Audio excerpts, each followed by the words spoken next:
Hello, hello. Good morning, Facebook world.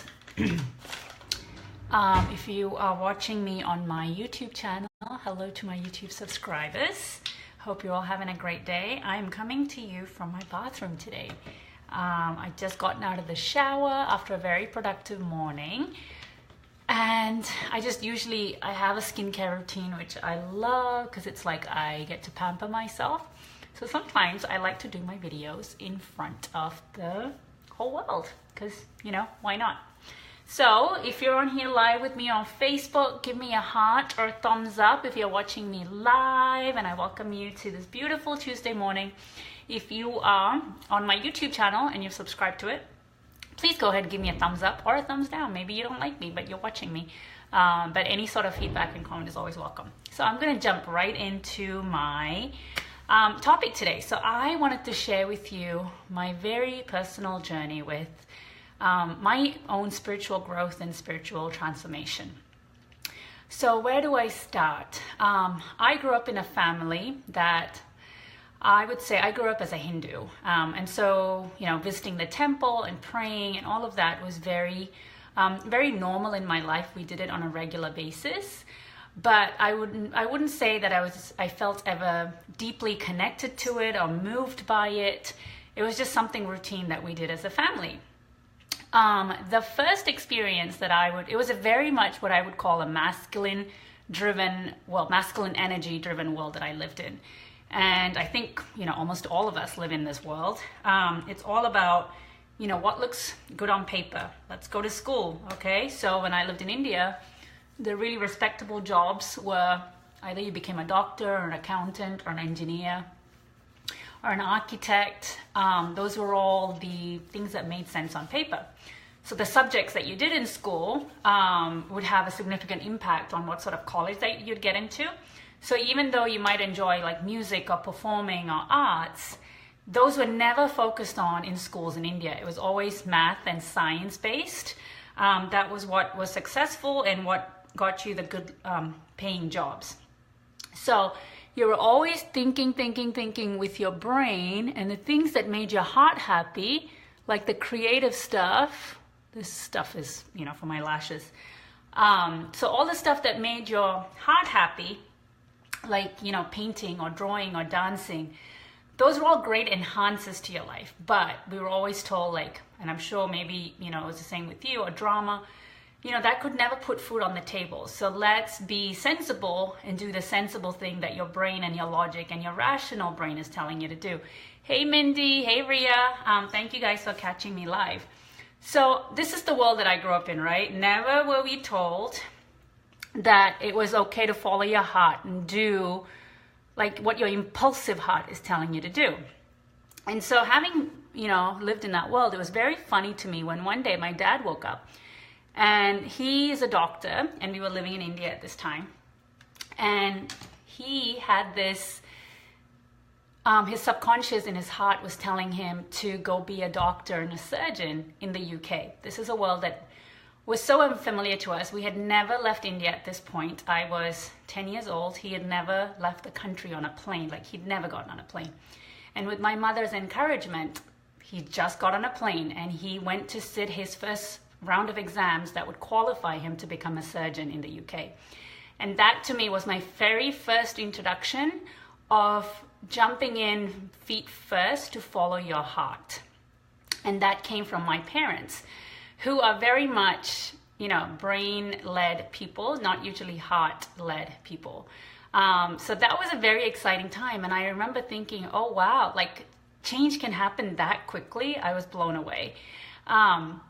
So that was my first introduction. So fast forward to my adulthood, I had done everything by the book that made logical sense. I'd gotten my degrees, I was doing, marketing, and I had a digital and advertising job. But because I'd done all of these things, because that's what my rational brain had told me, I wasn't fulfilled or content. I was just restless all the time. I was looking for the next best thing. So fast forward to me having children, and I really wanted to stay at home with them. That's what my heart was telling me to do. But my brain was telling me, how could you give up such a great paycheck? How could you give up great benefits? And I wanted to start my own business. I mean, how crazy does that sound? If you're relating to anything that I'm talking about right now, go ahead and give me a thumbs up or a heart where you've been pulled in both directions, where your heart was telling you to do one thing and then your brain was telling you to do the sensible thing. But then as sensible as it looked good on paper, it made no sense to you in your heart. If you know what I'm talking about, go ahead and give me some sort of feedback of a thumbs up or a heart. I would love to hear it. So I jumped in and I started my own business thanks to my husband's support, which I will forever be grateful for. And it was a business, it was sleep consulting. So I was basically helping parents getting their little ones to sleep independently. Don't ask me why I got into it. It was a great decision I ever made because it introduced me to the world of being a business owner and entrepreneurship. So that business kind of, parsed it out around the 2.5, 3 year mark. And it was great because it introduced me to my next business, which is one that I'm currently doing, which is, skincare and the network marketing world. And I got started in that business and things were taking off, but not as quickly as I would like it to. And then it hit a plateau where month after month, I was seeing kind of the same income, which is great. But, me being the A type, if you're a type A, go ahead and give me an A in the comments box. Where, status quo, like you're always pushing yourself. You're always saying more, more, more. How can I do better? How can I make more money? How can I, just be a better version of myself? That's just my personality. So when my business hit a plateau, for very selfish reasons, I started to look for ways on how I could improve my business. And it led me into the world of, finding a business coach. That's what I found that everyone was doing. Yes, Ria, sleep consulting can only go so far and be limited. Yeah, because you're trading your time for money. And there's only 24 hours in a day, and there's only so many clients that you can see in a day to break through that ceiling. So going back to what I was saying, for very selfish reasons, I decided to look at, maybe a business coach could help me. And funnily enough, the first ever business coach I hired, she had me working on my mindset problems. I mean, she was the very typical business coach. She wasn't a mindset coach. She wasn't a life coach. She was a business coach. And one of the first pieces of advice she gave me was that she said, Visa, you are really amazing at what you do, but you don't realize it. And that in itself is sabotaging your progress. And that was so interesting to me. And I resisted what she told me so much. I was like, I'm not that great. I kept telling myself, I'm not that great. I'm not that great. Look at the revenue I'm bringing in. I'm not that great. And so it became a self-fulfilling prophecy in my sleep consulting business that I wasn't seeing the number of clients that I wanted. I wasn't getting the introductions that I needed, the breakthroughs that I needed. I was like pounding on pediatricians' office doors so that they would start referring me their clients. But nobody even seemed interested in sleep consulting. And so, I hit a plateau, and the same thing happened in my skincare business. Oh, thank you, Ria. Thank you. That is so sweet. And so, my next business coach, she was a cross between a strategy, a mindset, and a business coach. And she really opened me up to the spiritual world. And what do I mean by that? She really started tapping into, hey, Sneha, she really started tapping into my self-limiting beliefs.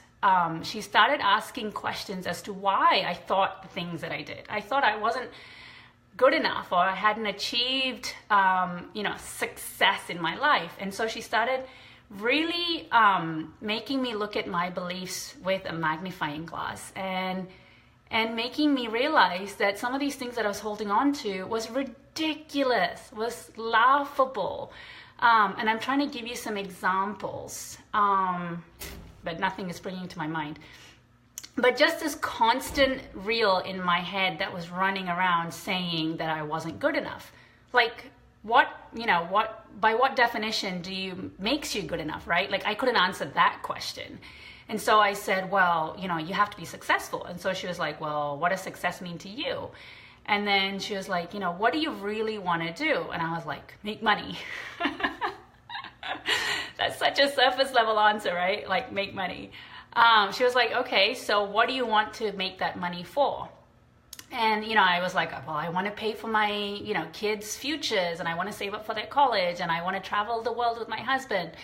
And she started stripping away these layers. And the thing I realized was that a lot of these beliefs that I had had been formed at an extremely young age, because I grew up in a community that I looked very different to where I grew up. I believed in a different God to where I grew up in India. So I got teased for the God that I believed in, so that made me feel like I wasn't good enough. And I got teased for how I looked, my hair and my teeth. And so again, I started this belief that I wasn't special enough, that I wasn't deserving of attention for the right things. Hey, Betty. And so you start to form all of these beliefs at an extremely young age. We think it's just childhood, right? Like, I'm okay as an adult now. But entering the spiritual journey made me realize how, even though I was 34 at the time, I'm 35 now, I was operating from the viewpoint of 7-year-old Visa. Like, that blew my mind. And so I started to realize that, hey, I had been operating in my world, always being led from here, right? And I hadn't gotten very far. I was still doing the same old thing of what made sense on paper, what were all the big successful business people telling me to do, which was put in more action, especially in the network marketing world. It's all about action, action, action, like call more people, prospect more people, la, la, la, la, la.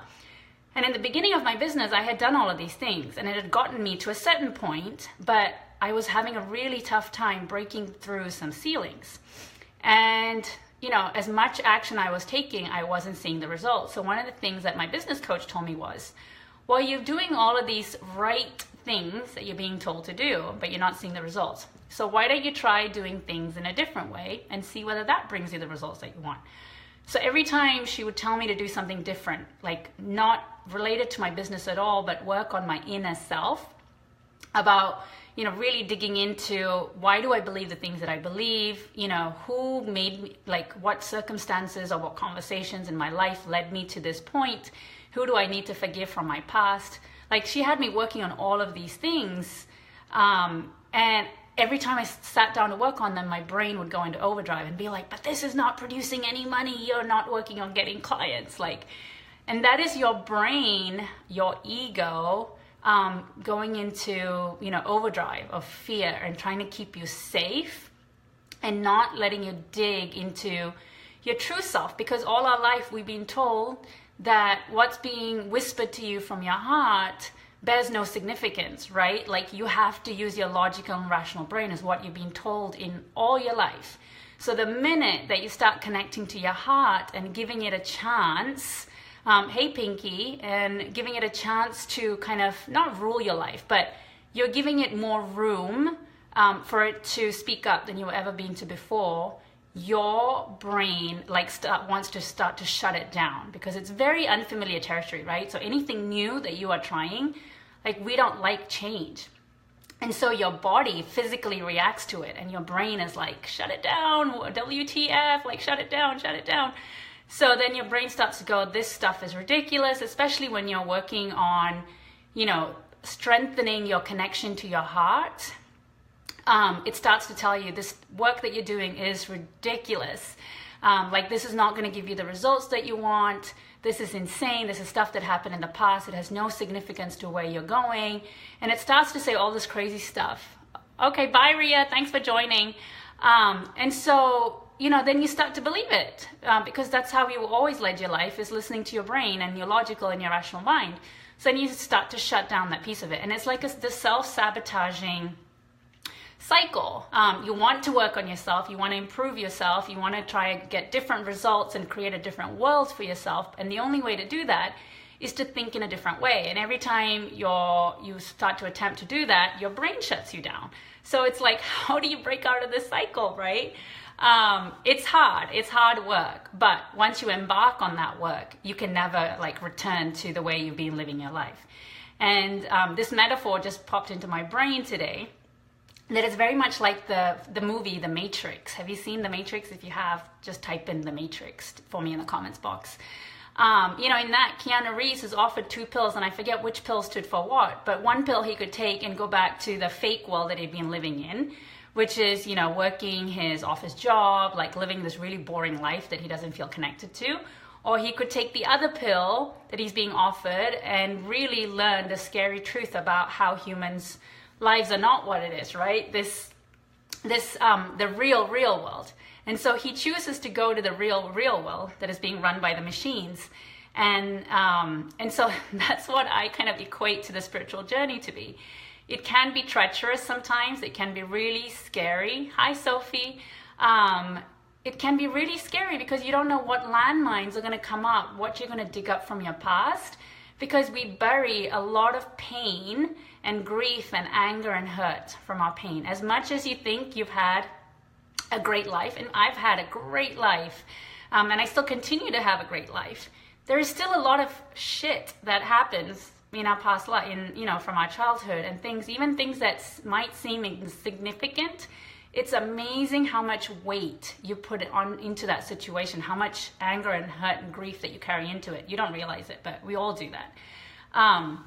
And when you start going into the spiritual world of learning more about yourself, what makes you tick, what makes you happy, what triggers you, it opens your eyes to what an amazing human being you are, and how rich the tapestry of life is, and how rich you are as a person, and how much you have to offer yourself and others around you.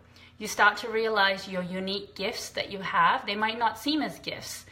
So I was talking to a friend of mine yesterday. She is a hairdresser, and she's really starting to, wanting to expand her business, and she doesn't have a whole lot of clients right now.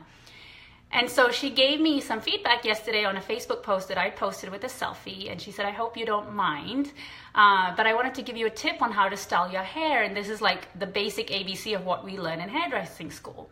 And I wasn't offended. I loved the feedback. Hi, Navina. And I said, oh my gosh, I just had the most brilliant idea for you. I said, you should offer a 1-hour styling session where you could invite a bunch of your friends and girlfriends over for a very minimal cost, where you teach them the basics of how to dry your hair and how to style your hair at home using the tools you have. But you learn how to do it as though a stylist had done it. As a mother who doesn't have a lot of time, if somebody taught me how to use a hairdryer and a rolling, a hairbrush properly, so that I didn't have to learn it from YouTube and making mistakes, I'd pay somebody money for 1 hour to go have fun with women in a room to do that. And I told her that, and she was like, but that seems like a no-brainer to me. That is such a simple idea. And I said, yes, because that is a gift that you have, that is a passion that you have. And when you've been given a natural talent and you're passionate about something, that is a natural gift that comes so easily to you. But to others, it is a learned skill.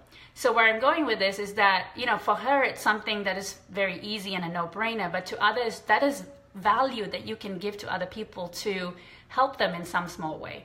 So when you start to tap into your spiritual world, and you start to tap into the spiritual you, oh, thank you for all the love, I'm loving it.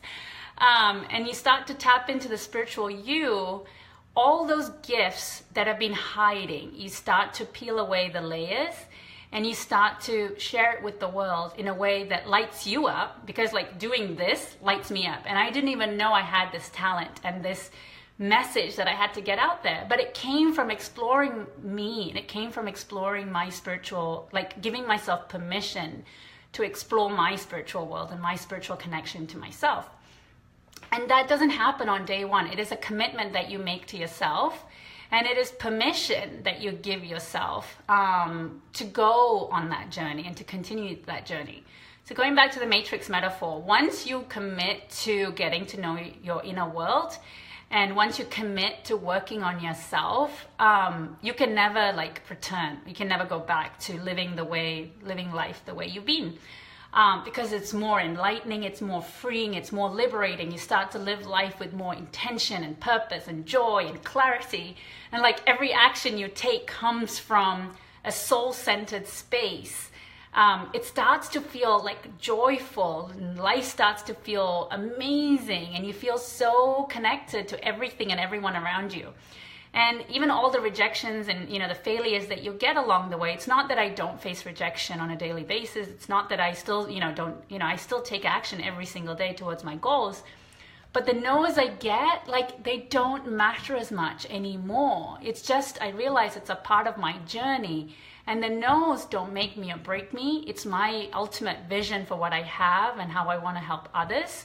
And the ultimate like relationship that I have with myself, like that's what drives me now.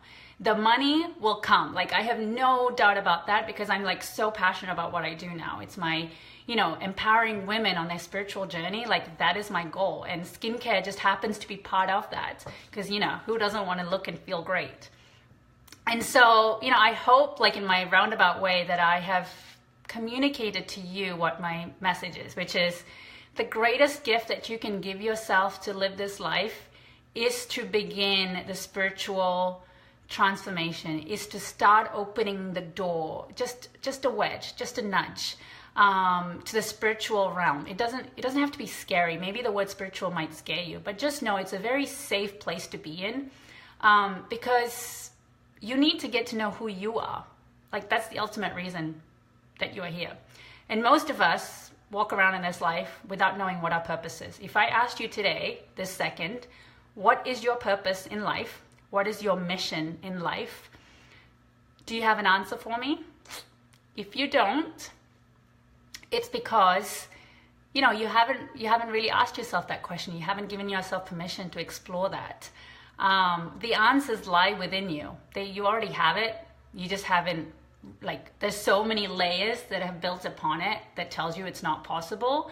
Like you just need to be able to reveal all of that away. All right, so if you have any questions, I'm gonna give you like another 30 seconds to ask me those questions. And let me know if you guys like this lighting. Like I'm in my bathroom, I've turned off all the lights. And I have like a beauty mirror in behind me that has like this, it's lit up around the circle.